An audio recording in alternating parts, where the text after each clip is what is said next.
Dear friends, आज हम लोग आर्टिकल्स की क्लास स्टार्ट करने वाले हैं। सबसे पहले आप आर्टिकल्स के लिए एक सबसे बड़ी कंफ्यूजन और सबसे बड़ा डाउट दूर कर लीजिए कि आर्टिकल्स अपने आप में कोई अलग चैप्टर नहीं है।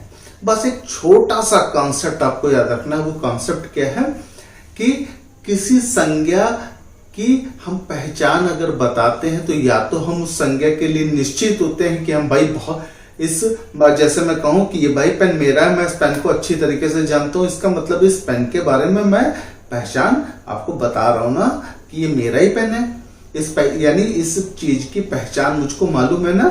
अब जैसे मैं कहूं कि सुबह एक लड़का आया था, अब मुझको उस लड़के के बारे में नहीं मालूम है। अब मैं कहूं सुबह लड़का आया तो था, सपोज मेरे पड़ोसी का लड़का अगर मेरे घर आया था तो मैं कहूंगा भाई लड़का आया था, इसका मतलब उस लड़के के बारे में मुझको अच्छी तरीके से बात मालूम है, कौन है, क्या, कहाँ रहता है। तो इसका मतलब हुआ कि जब हमको किसी संज्ञा को निश्चित करना हो या अनिश्चित करना हो, यानी किसी संज्ञा की पहचान बताने के लिए हमें किन शब्दों का प्रयोग करना चाहिए, तो वो शब्द हमारे आर्टिकल्स कहलाते हैं।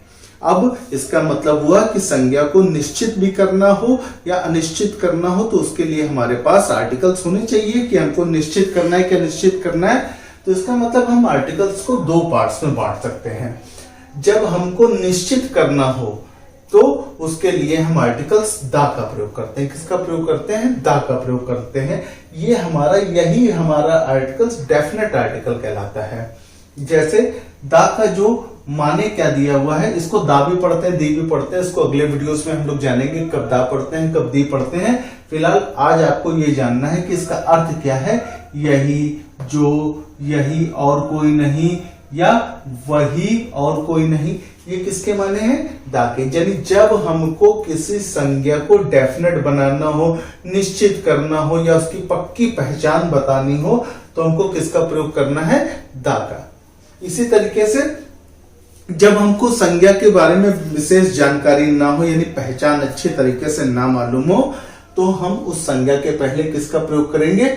ए या एन का। इसी को बोला जाता है इनडेफिनेट आर्टिकल।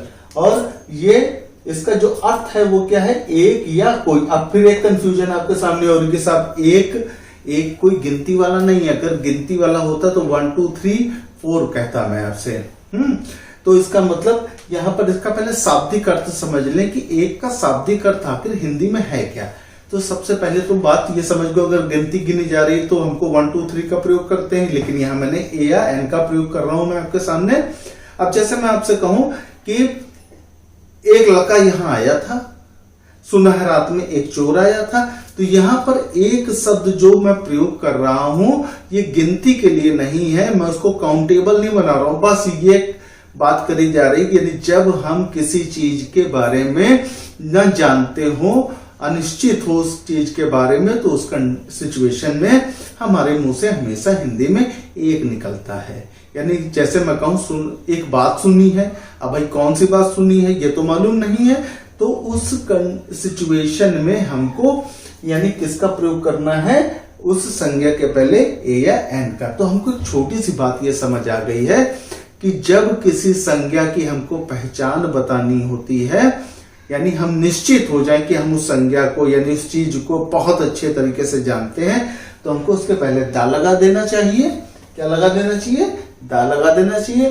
और जब हम अनिश्चित होते हैं, यानी हमको उसके संज्ञा के बारे में अच्छे से ना मालूम हो, यानी कोई बात ढंग से ना मालूम हो, तो हम उसके पहले क्या लगा देते हैं? ए या एन का प्रयोग कर देते हैं। यानी अब इसका छोटा सा कॉन्सेप्ट आपको दिमाग में बैठा लेना है कि अगर हमको किसी संज्ञा की पहचान अच्छे से मालूम है तो हम दा लगाते हैं, नहीं पहचान मालूम है तो हम ए और एन का प्रयोग कर देते हैं उसके पहले। आइए इसे कुछ एग्जाम्पल से समझ लिया जाए। जैसे मैंने यहाँ पर ये दो वाक्य लिखे हुए हैं, सिर्फ आर्टिकल्स का हेर फेर किया गया है। जैसे मैंने कहा आई सा ए बैगर, यहां पे मैंने बैगर के पहले ए लगाया यहां पर। और इसी तरीके से दूसरा मैंने वाक्य लिखा हुआ है आई सा द बैगर, यहां मैंने बैगर के पहले दा लगाया हुआ है। अब यहाँ पर ए लगाया, यहाँ पर दा लगाया, तो छोटी सी बात तो कॉन्सेप्ट अब आपका क्लियर हो जाना चाहिए। इसका मतलब कि भिखारी को नहीं जानते हैं, इसके पहले ए लगाया, और अगर भिखारी को जानते हैं तो दा लगाया। ये तो कॉन्सेप्ट क्लियर हो गया। अब इसका अनुवाद कर लेते हैं, इसका देखते हैं अर्थ क्या निकल रहा है। आई सा ए बेगर, मैंने एक भिखारी को देखा, या मैंने कोई भिखारी को देखा। तो यहाँ पर कहने वाले ने जो ये वाक्य बोला है कि आई सा ए बेगर, इसका मतलब उसको उस भिखारी के बारे में कोई जान पहचान नहीं मालूम है, उसकी जान पहचान नहीं है, ना उसको जान मालूम है कि कहाँ रहता है, क्या नाम है, यानी उसको कुछ नहीं मालूम उस भिखारी के बारे में इसके पहले, इसीलिए उसने इसके पहले क्या लगाया, एक का प्रयोग करा है। इसी तरीके से आई सा द बैगर, इसका मतलब बैगर के पहले दा लगा, इसका मतलब वो उस भिखारी को बहुत अच्छे से जानता है, इसलिए क्या लगाया गया है, दा लगाया गया। यानी अगर हमको किसी चीज के बारे में जानकारी है तो आप दा लगाइए, नहीं जानकारी है तो आप ए या एन का प्रयोग करिए। आइए एक अगला एग्जांपल देखते हैं। सिट इन ए कार, अब यहाँ पे मैंने कार के पहले ए लगाया है, यानी अगर मैं किसी से कहूं कि सिट इन ए कार, यानी कार में बैठ जाओ, लेकिन मैंने यहाँ पर कार के पहले ए लगा दिया है, तो इसका मतलब हुआ कि ना मुझे मालूम है किस कार में बैठाना है उसे,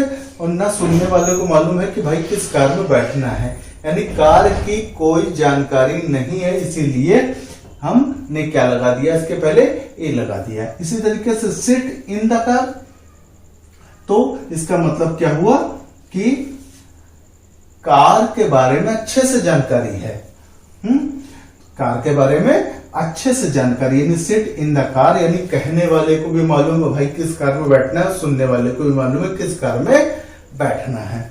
आइए अगला एग्जाम्पल देख लेते हैं ताकि बात अच्छे से समझ जाए। मैंने कहा ए बॉय केम हियर, अब यहाँ पर मैंने बॉय के पहले ए लगाया, यानी लड़के के बारे में मुझको जानकारी नहीं है कौन लड़का है, इसलिए मैंने ये लगाया ए बॉय केम हियर, एक लड़का यहाँ आया था। अब कौन लड़का है, कहाँ रहता है, क्या नाम है, मुझको कोई जानकारी, इसलिए मैंने क्या लगाया, ए लगाया। इसी तरीके से द बॉय केम हियर, अब यहाँ पे बॉय के पहले क्या लगाया है, दा लगाया, इसका मतलब लड़के के बारे में पूरी अच्छी तरीके से जानकारी है कि भाई वो लड़का कहाँ रहता है, क्या नाम है, क्या करता है, और यानी कहने वाले को भी मालूम है कि लड़का कौन है, तो और सुनने वाले को भी मालूम है कि लड़का कौन है, किस लड़के के बारे में बात करी जा रही है, इसलिए उसके पहले क्या लगाया गया है, दा लगाया गया है। और अगर यही बात ए बॉय केम हियर में बात आपको समझ आ गई होगी, ए किस लिए लगाया गया, ना कहने वाले को मालूम है किस लड़के के बारे में बात करी जा रही है, कौन लड़का है, ना सुनने वाले को मालूम है किस लड़के के बारे में बात करी जा रही है। अब इसको एक एग्जाम्पल के तौर पे और देख लेते हैं।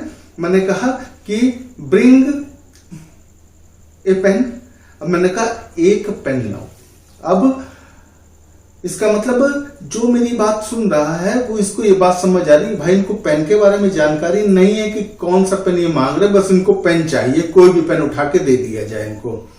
इसका मतलब मुझको भी नहीं मालूम भाई इतने सारे पेन है, कोई भी एक पेन दे दो भाई काम चल जाएगा, तो इसका मतलब ब्रिंग ए पेन। अब मैं आपसे कहूं कि ब्रिंग द पेन, तो यानी इसका मतलब हुआ कि कहने वाले को मालूम है मुझे कौन सा पेन चाहिए, मुझको मालूम है कि मुझको कौन सा पेन चाहिए भाई, और सुनने वाले को मालूम है कि इनको कौन सा पेन चाहिए, तो इतने सारे पेनों में से वो मुझको वही पेन उठा के देगा जो मुझे चाहिए, या जो इसकी पहचान मुझे मालूम हो सकता है मेरा हो। तो इसका मतलब आपको कॉन्सेप्ट ये क्लियर हो गया होगा कि जब आपको संज्ञा की निश्चित पहचान बतानी होती है तो आप उसके पहले दा लगाइए, और अगर आप उस बारे में अनिश्चित है, उस संज्ञा की कोई पहचान आपको नहीं मालूम है, तो आपको उसके पहले ए या एन का प्रयोग करना है।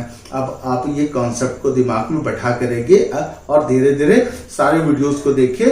पहले हम छोटी चीजें सीखेंगे, फिर धीरे धीरे बड़ी चीजें सीखेंगे। तब तक आप प्रैक्टिस करते रहिए और जितने भी मैं कॉन्सेप्ट आपको बता रहा हूं उसको दिमाग में